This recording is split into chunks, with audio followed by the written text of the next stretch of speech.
Bah quoi? Vous attendez à ce qu'il se passe un truc?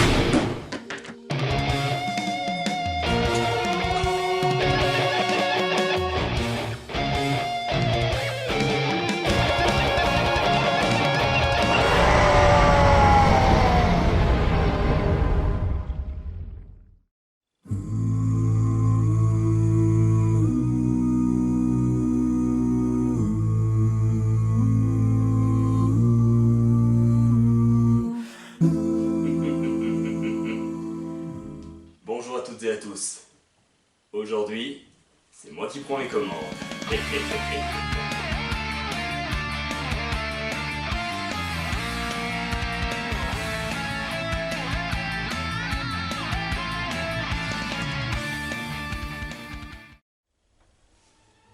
Bien le bonjour.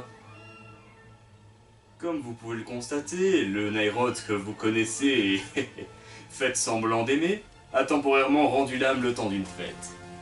Et à cette occasion, c'est moi qui serai votre hôte. Au lieu de me présenter, je préfère vous dire d'où je viens. Eh bien, je serais né apparemment de l'affection que votre cher Nairod porte à une fête en particulier, Halloween. Et donc il se pourrait bien que je refasse surface de temps en temps le 31 octobre. Comme je suis d'une humeur plutôt initiée, je vais consacrer un peu de mon précieux temps dans cette réalité pour vous faire un épisode de non-initié un peu plus à mon image. Bienvenue dans non-initié spécial Halloween premier épisode. Nous allons d'abord nous intéresser aux icônes du cinéma d'horreur.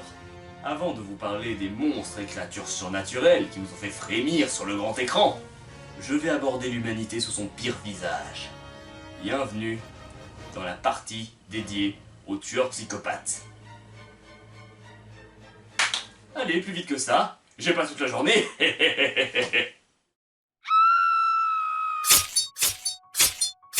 Laissez-moi vous conter une histoire. Le petit Michael Myers était un garçon de classe moyenne, vivant à Haddonfield. Puis un jour, alors qu'il était à peine âgé de 6 ans, il lui vint l'idée, saugrenue mais amusante, d'assassiner sa grande sœur avec un gros couteau de cuisine.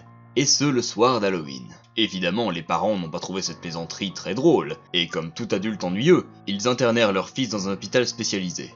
Jusqu'à une certaine veille d'Halloween, où, alors devenu adulte, Michael décida de s'échapper. Et il y est arrivé.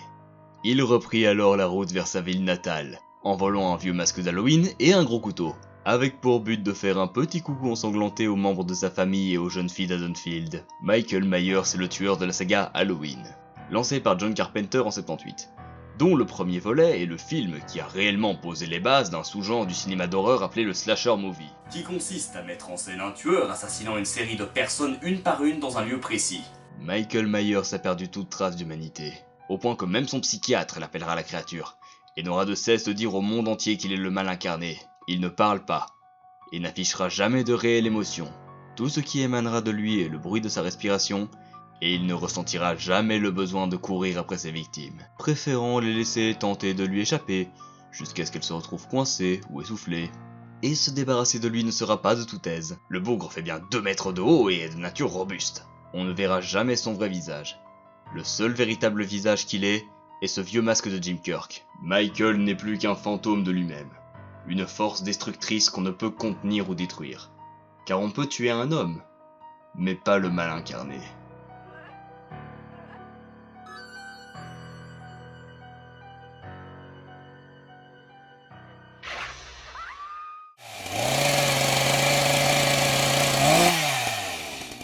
Avant le film Halloween, le genre du slasher movie existait déjà. Et même si ses codes étaient beaucoup plus flous et les films plus rares, ils existaient bien, mais tournaient beaucoup plus en roue libre. Si bien que leur appartenance à ce genre est souvent remise en question. Et c'est dans ce contexte qu'a été produit Massacre à la tronçonneuse. Sorti en 74, ce film avait comme particularité de vouloir mettre le spectateur au sommet de son mal-être. On va y agresser chacun de ses sens. Le montage, l'ambiance, le gore relativement réaliste, le fond sonore, l'usage de caméra épaule, etc. Tout est là pour faire gerber le spectateur.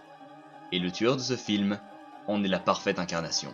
Leatherface est un jeune homme vivant dans une famille de ploucs psychopathes et consanguins dans un trou paumé au Texas. Et ce bambin avait comme particularité d'être un poil atteint mentalement, car extrêmement enfantin, probablement trisomique et surtout très agressif. Ayant été, il y a un temps, viré de l'abattoir dans lequel il travaillait, la famille décida, en bon citoyen américain, de retomber sur leurs pattes, et d'entreprendre leur propre abattoir, dont ils vendront la viande sous forme de chili à leur station essence.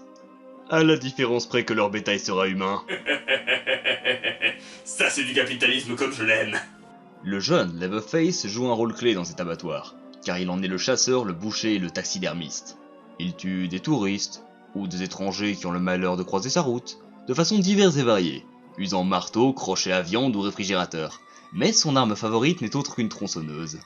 Après avoir sauvagement massacré quelques malheureux touristes passant dans le coin, il en récupère leur viande, mais aussi la peau et les os pour en faire du nouveau mobilier pour leur maison. On m'a toujours dit que les enfants un peu bizarres avaient un talent caché. Il a d'ailleurs usé de ce talent pour confectionner son masque, à base de morceaux de visage. Leatherface n'a pas l'air d'être une si grande menace a priori. Il est maladroit, beuglant, bruyant et ne fait presque jamais preuve d'intelligence. Mais c'est justement ça qui le rend nuisible. Le milieu dans lequel il a grandi a fait de lui une créature irraisonnable et imprévisible, sans aucun principe moral ou filtre pour retenir ses pulsions. Il est peut-être bien l'homme sous sa forme la plus bestiale et primitive imaginable, et on ne peut être que désarmé face à tant de sauvagerie.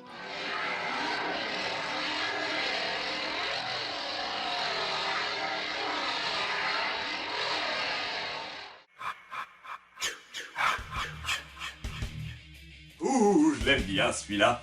Alors, comment vous le décrire Vous voyez la montagne vers la fin de Game of Thrones? Eh bien, Jason Voorhees c'est pareil, sauf que c'est un tueur en série. La saga Vendredi 13 est une saga de slasher movie beaucoup plus légère, et qui se différencie en partie par un côté extrêmement fun, surtout si vous avez un humour plus noir que votre âme, ou la mienne mais j'en doute fort. Le tueur de cette saga, Jason Voorhees, est un peu la délicieuse fusion entre les deux précédents monstres dont je viens de vous parler. Le petit Jason était lui aussi un pauvre garçon, différent de la masse et méprisé par cette dernière. Tout ça à cause d'une paralysie faciale partielle et d'un crâne hydrocéphale. Le fait qu'il ait été surprotégé par sa mère, qu'il a élevé seul, n'a pas beaucoup aidé la chose. Madame Voorhees était cuisinière dans une colonie de vacances appelée Camp Crystal Lake. Mais hélas, elle ne savait pas que son fils était le souffre-douleur des autres enfants qui, comme tout être humain soi-disant normaux, ne supportait pas la différence. Jusqu'au jour où le petit Jason tombe à l'eau lors d'une de ses altercations avec ses mômes. Et il se trouve que les moniteurs s'étaient retirés à ce moment-là, se sentant l'envie de faire un touche-pipi comme les tas d'hormones qu'ils étaient. Et le petit Jason, ne sachant pas nager, sombre alors dans les tréfonds du lac. Imaginez la colère noire et la tristesse dans laquelle Madame Voorhees sombra après cet incident révoltant. Cette même colère eut raison des deux moniteurs en question l'année suivante, ce qui causa la fermeture du parc. Et quand une bande de jeunes blancs-becs se décide à restaurer et réouvrir le camp, elle les assassine également. Sauf une, qui parvient à se saisir d'une machette et à décapiter sec et net Madame Voorhees. Manque de bol, Jason n'était pas mort. Il était désormais adulte et plus proche du zombie que de l'homme. Et depuis le lac, il avait tout vu. Ça l'a décidé à sortir de sa tanière. Après avoir dressé un autel avec la tête décapitée de sa mère, Jason enfile un sac sur sa tête, qu'il finira par remplacer par un masque de hockey le symbolisant désormais. Et après avoir vengé sa mère, il se mit à tuer tous les ados imprudents qui venaient le déranger sur les terres de Crystal Lake. Jason Voorhees a moisi pendant des années dans une cabane miteuse non loin du lac, à vivre en bête sauvage. Ça l'a rendu plus fort que jamais et insensible à la douleur, mais ça n'a pas amélioré son apparence. Il ne parle pas, et pas même un bruit de respiration n'émane de ce masque. Tout ce qu'on y verra est son seul œil valide, dernière trace d'humanité qui lui reste. Il est rude et déterminé. Il traquera ses victimes jusqu'à la mort. Et quand il les tue, il fait pas semblant. Il fait souvent preuve de créativité, en utilisant les objets et les éléments du décor autour de lui, mais il préfère avant tout les haches de bûcheron, et surtout les machettes. Mais pour être tout à fait honnête, il n'en a même pas besoin.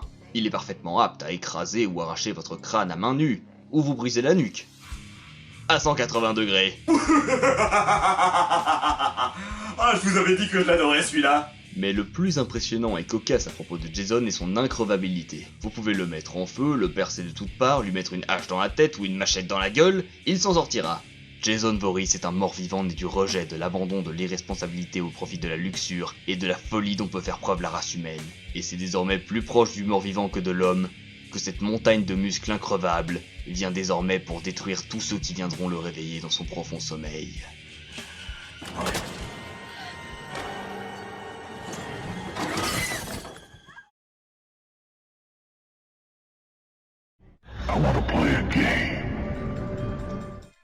Vous savez ce qu'il y a de plus effrayant qu'un monstre sanguinaire qui tue sauvagement et par instinct? Un mastermind sadique qui tue méthodiquement et avec un but. John Kramer de son vrai nom est un ingénieur civil brillant, qui avait tout pour être heureux, jusqu'à ce qu'on lui diagnostique un cancer incurable du lobe frontal. Il tentera de se suicider en se jetant du haut d'une falaise, mais il survécut miraculeusement. Cette inattendue persistance à survivre va déclencher chez lui un déclic, et il choisira de dédier le peu de temps qui lui reste à tester la volonté de vivre des autres via des pièges mortels qu'il appellera jeux. Et il kidnappera à chaque fois des personnes ayant perdu toute estime pour la vie, que ce soit pour la leur ou pour celle des autres, et les enfermera dans la dite salle de jeu, avec une VHS qui leur expliquera la situation un poil fâcheuse dans laquelle ils se trouvent, et comment s'en sortir en théorie. La réponse sera souvent la même. La victime devra se mutiler sévèrement, voire s'atrophier pour s'en sortir, et ainsi réévaluer la chance qu'il a d'être en vie. Comme un escape game mais en plus marrant. Et pour interagir avec ses victimes sans révéler son visage, il fera usage d'un pantin animatronique qu'il avait construit pour son fils jamais né. Il se verra attribuer le doux nom de tueur au puzzle par la police et les médias, bien qu'il n'ait techniquement jamais tué personne, ses victimes se donnant la mort par elles-mêmes. Et évidemment, pour l'aider, il trouve toujours quelqu'un. Que ce soit une personne endoctrinée par ses soins, ou une ancienne victime atteinte d'un syndrome de Stockholm.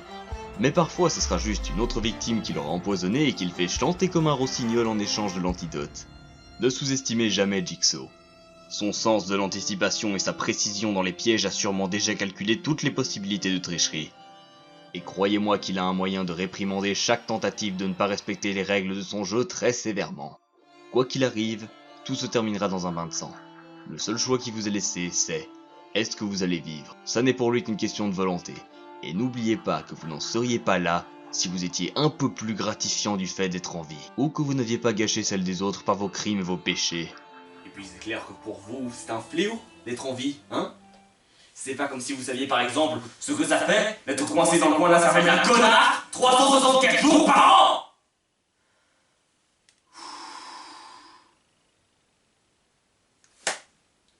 Je me suis emporté. Ne pensez jamais naïvement avoir le contrôle de la situation en la présence de Jigsaw, car à partir du moment où vous êtes entré dans son jeu, cet animatronique n'est désormais plus le seul pantin dont il tire les ficelles. I don't need your help, and I can tell you still don't understand. Those who don't appreciate life do not deserve life.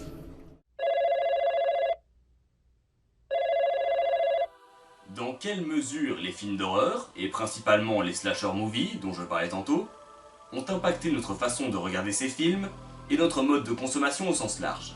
C'est une question plus complexe qu'il n'y paraît. Et avec Scream, Wes Craven tente de nous apporter une forme de réponse. Scream est un film d'horreur slasher sur les films d'horreur slasher, qui a la particularité de se passer dans un univers où les licences horrifiques de notre monde existent également, et que tout le monde les connaît.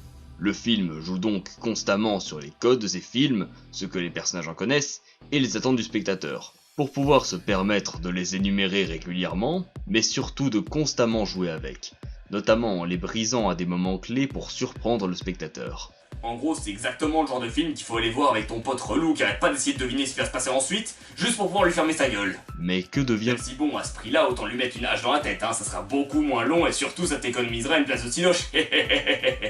Mais que devient le tueur dans un film pareil? Eh bien, tout sauf ce qu'on attend de lui. D'ailleurs, un mystère plane sur son identité tout au long du film. Identité que pour une fois je ne spoilerai pas.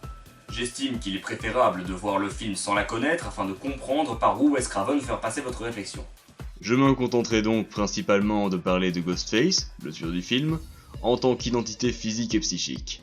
Le modus operandi de Ghostface est assez reconnaissable. Il va à chaque fois appeler la victime chez elle et va d'abord prétexter s'être trompé de numéro pour taper la conversation avec elle, en lui posant des questions sur sa vie personnelle et surtout sur sa connaissance des films d'horreur. On remarque assez vite que c'est son sujet de prédilection, voire sa passion. D'ailleurs, une phrase qui résume assez bien le film est « Connaître les films d'horreur ne vous sauvera pas. Bien au contraire, ça vous tuera. Parce que Ghostface les connaît mieux que vous et sait exactement comment vous allez réagir. » Au fur et à mesure de cette conversation, il va se révéler, jusqu'au moment où la victime comprendra qu'il a l'intention de la tuer et qu'il s'est probablement déjà introduit dans la maison depuis longtemps. Ghostface est terriblement humain. Il lui arrive de se casser la gueule, d'être maladroit, il court après ses victimes, ne fait rien de physiquement hardcore et n'est pas calculateur à outrance. Mais pourquoi le craint dans ce cas? C'est un peu comme monsieur et madame tout le monde. Eh ben oui, justement. Pourquoi, selon vous, a-t-il un costume d'Halloween mixte bon marché qu'on a tous déjà vu au moins une fois? Un poignard tout ce qu'il y a de plus classique et un modificateur vocal? Pour ne laisser aucune trace sur son identité. Ni au personnage du film, ni au spectateur. Il peut être n'importe qui et surgir donc à n'importe quel moment. C'est peut-être en ça que Ghostface a une forme de supériorité par rapport à ses homologues des autres slashers.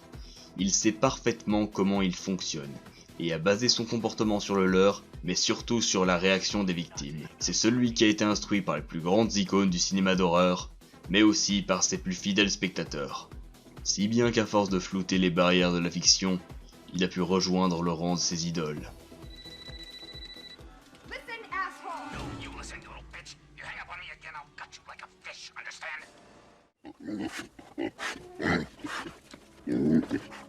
Annie est une infirmière vivant seule et recluse dans les montagnes du Colorado avec son cochon de compagnie, et une très grande fan de la saga littéraire appelée Misery, dont elle est une fangirl absolue. Imaginez donc un peu sa réaction quand l'auteur de cette saga vient cracher sa bagnole non loin de chez elle, et qu'elle doit donc le soigner. Elle prend tendrement soin de celui dont elle est l'admiratrice incontestée, faisant usage de ses qualifications d'infirmière et le nourrissant. Mais, et c'est là que ça se corse, elle trouve dans sa mallette un exemplaire fraîchement écrit du dernier tome de la saga dont elle est fan, et l'auteur, reconnaissant, l'autorise à le lire en avant-première.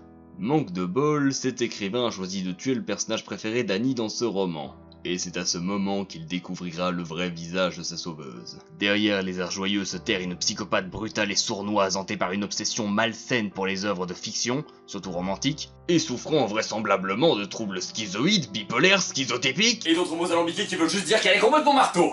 et prête à séquestrer et torturer physiquement et psychologiquement son idole alors qu'il est gravement blessé pour le forcer à écrire une suite. Oh, voyons voir ça. Alors, est-ce qu'il y a un moyen de la rendre encore plus détestable? Oh, elle est catholique ultra-puritaine, elle aime pas les gros mots et pourtant elle est directement responsable de la mort de plusieurs bébés?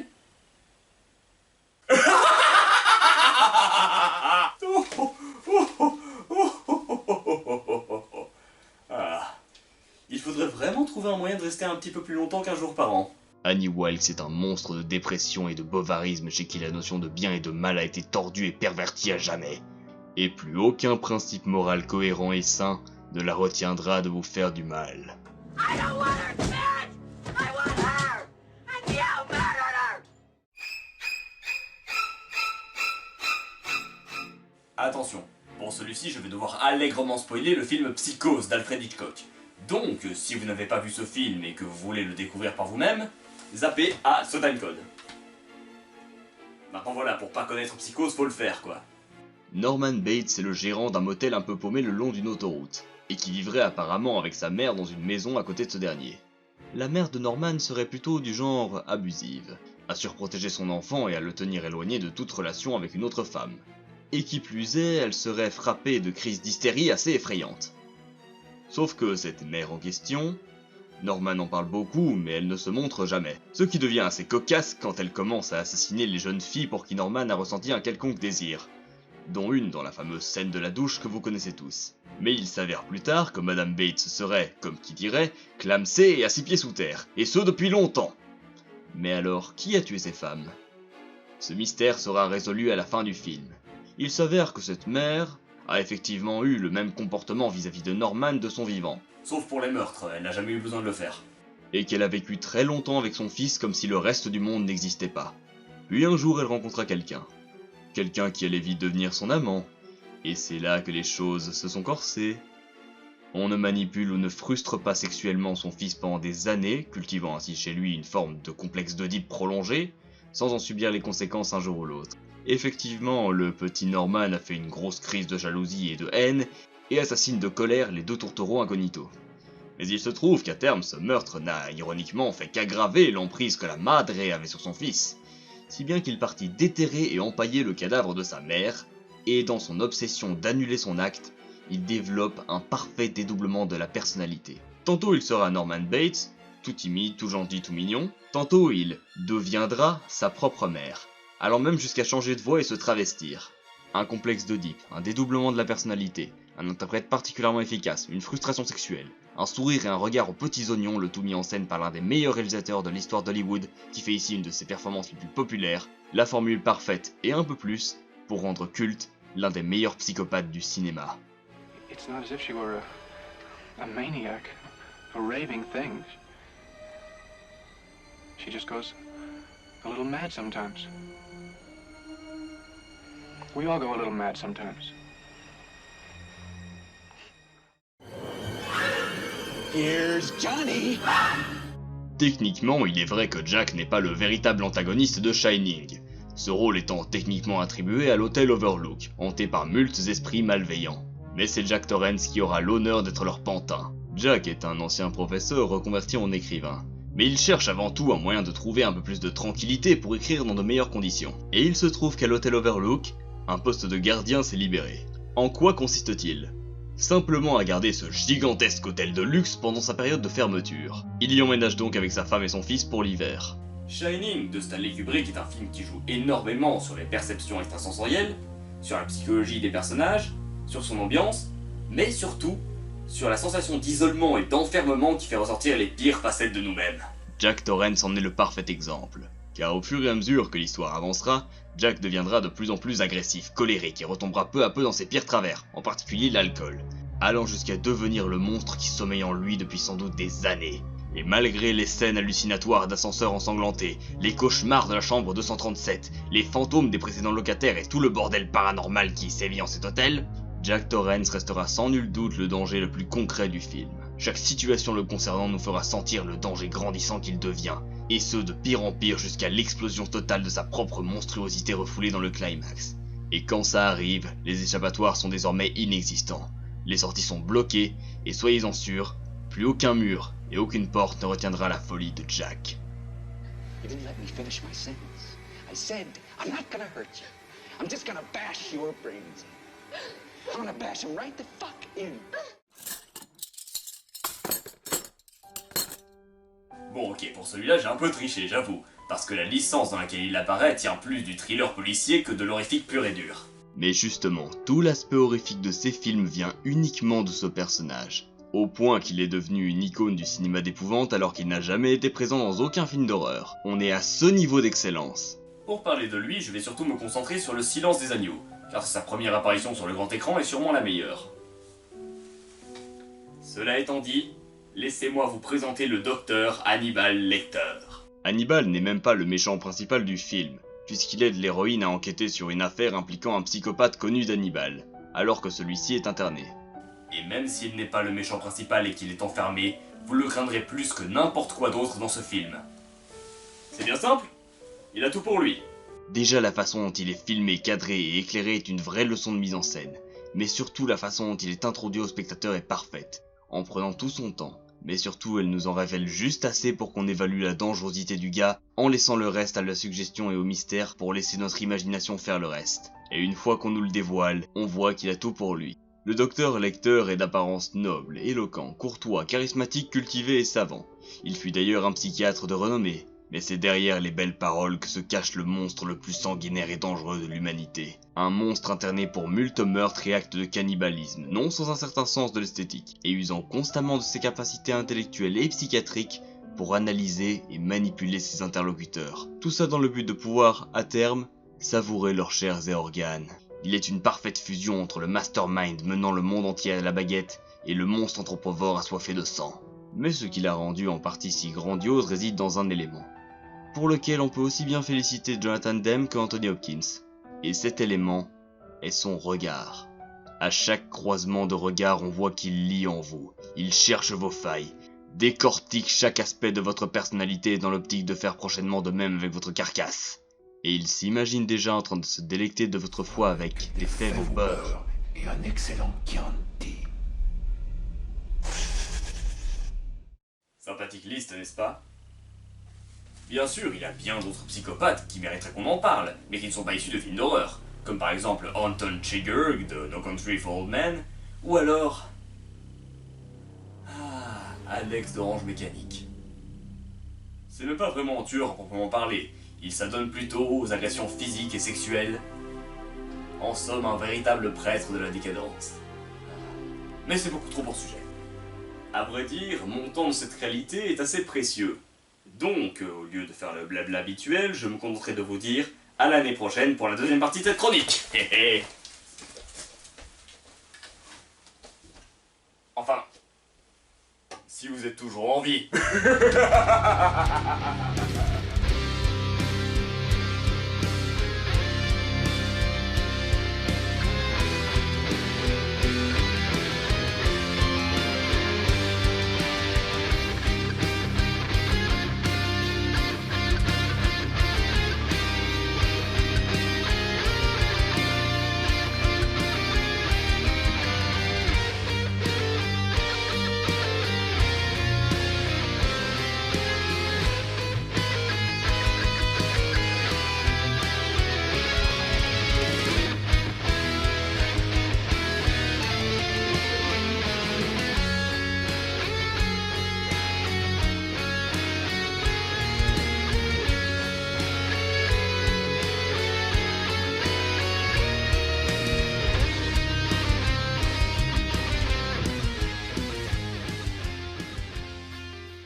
Ouais.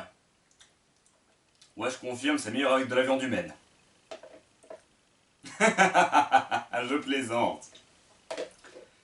Non, les humains sont beaucoup trop filandreux pour ce genre de préparation, ce serait du gâchis.